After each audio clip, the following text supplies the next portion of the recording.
हमारे पेरेंट्स को कुछ वैल्यूएबल वर्ड बताइए। Thank you sir. सम्मानास्पद मंचासीन पितृतुल्य पितृप्रतिम स्वाईसा तोरासा मोर साना भाई देवेंद्र बाबू एवं मोर संपर्कीय आपण स्कूल दुई जन सभापति उपस्थित समस्त अभिभावक तथा मान्यगण्य व्यक्ति ता सहित मोर प्रिय आदरर छात्र छात्री एवं एठारे उपस्थित थिबा समस्त एही सभा पाई सहयोगकारी वृंद आज गोटे सौभाग्यर दिन जेहेतु आज एमती गोटे उत्सव रे मते आतिथ्य लाभ करने को पड़ी। विद्यालय गोटे मंदिर यही विद्या मंदिर रे पिला माने होचंती हमर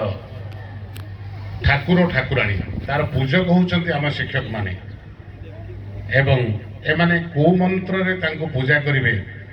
सेही भली भाबरे जेमती आमे मंदिर को गले ठाकुरंग पूजा पाई मंत्राधीन देवता बोली कहउचंती सेमती एही मानक हाथ रे ही सेही छात्र छात्री मानकर भविष्य निर्भर करछे।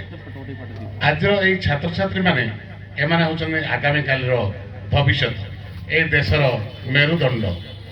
से आमे जेते सुंदर भाव में गढ़ी तोड़ा से छात्र मैंने सेते आग को जापरें। आज मुझे गर्वित जे मोर 8-10टा हीरा 8-10टा जुएल एठारे शिक्षादान करने अच्छा यही शिक्षक माने आमर प्रिय छात्री माने आमानक व्यक्तिगत भाव में जानी जे माने समस्ते भल स्टूडेंट भल साधना से निश्चित भाव में भल पाठ पढ़ाऊे पिला कहीं से पाठ न पढ़ेबे परोक्ष हो प्रत्यक्ष हो मत ही निंदा शुणा पड़ो प्रथमे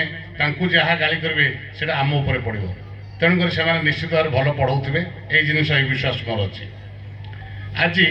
पिला तो छोट छोट पिला से कहले से केते बुझे न बुझे जदि आम आज कि अभिभावक मान उद्देश्य किसी कहवा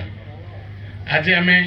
पिला पाठ पढ़ाऊँ सरकारी स्कूल छाड़ी यही स्कूल रे पाठ पढ़ुंट यही स्कूल रे पाठ पढ़ाइबार आमर मुख्य लक्ष्य है कौन ना स्कूल भल पाठ पढ़ेब। सरकारी स्कूल रे शिक्षकता करुवा शिक्षकटी घर स्कूल ता पिला पाठ पढ़ाऊँच सरकारी स्कूल पाठ पढ़ाऊनी कारण सी निजे जानी जे सरकारी स्कूल पाठ पढ़ाऊनी आम यही स्कूल बाछी स्कूल रे पाठ पढ़ा होम पिला निश्चित भाव पाठ पढ़ किंतु पाठ पढ़ेबा बाहाना पाठ पढ़ेबा सह जदि पिला को आमे हमर जेजेबापा जेजेमा दादा खुड़ी मामू माई सहबंधिता कर रखा तेरे निश्चित भाव में आम पिलाटा सब प्रकार संस्कार शिष्टाचार शिखी जोटा कि तोरा सार कहते पिला पाद छुई प्रणाम करें एवं आजिकल कौन हो प्राइवेट स्कूल में पाठ पढ़ेले आम बापा माँ मैंने कौन खुशी होती पिला सका उठी good morning dad good morning मम माने आम पूरा खुशी जे आम पिला केते कथा कहूँ किंतु जदि से पिलाटा सका उठी पाद छुई प्रणाम करिवो आम पाटर स्वतःप्रत भाव में पड़े आयुष्मान भव विद्यामान भव यशस्वी भव किंतु आम जो गुड मॉर्निंग पिलाटो शुणुंट इन रिटर्न आम वेरी गुड मॉर्निंग बेटा किंतु किसी लाभ भी हो